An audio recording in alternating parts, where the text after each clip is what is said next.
We're going to have a room dedication here on the base at Building 400 for Captain Mark Weber. Captain Weber was a combat rescue officer assigned at the 38th Rescue Squadron here at Moody Air Force Base, and he was killed in 2018 while he was deployed to Iraq.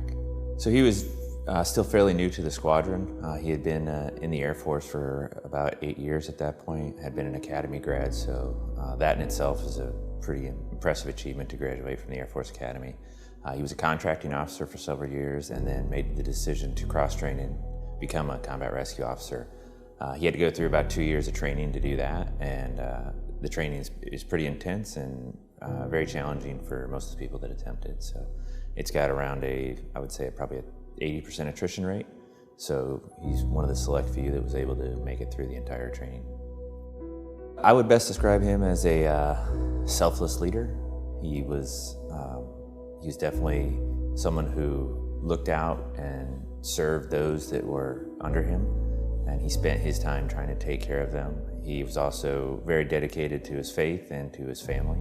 That was definitely shown after the crash where he was killed, and his family came here and everyone in the squadron had a chance to meet him. And everybody had that chance to really see how invested he was in both his faith and his family. Lord bless this room. I think the important part of the dedication is so that his memory and his legacy remains cemented into this base. He was an impressive young man, and he's somebody that we need to remember. And honestly, I would want people to emulate him and his leadership style. I think he was a servant leader. I think he was dedicated to the mission here and to the men that served under him. I think he was also, again, dedicated to his faith and his family. And I think he had achieved what he believed was a lifelong dream, which was to become a combat rescue officer. And at that point, he felt like he didn't have anything left he needed to prove to himself, and he wasn't out of arrogance that he believed that. It was more that he felt like he was exactly where he was supposed to be, and he was doing exactly what he was called to do. And I think if you were to ask him if he had any regrets about any of his decisions, I don't think he would. I think his influence, again, is more in his style of leadership and how he interacted with everyone around him. And that really came to light after the event, after the crash, and how many people were truly touched by him. And emails I got from people I did not even know across the Air Force that reached out to me to talk about how they knew him and the impact that he had on their life.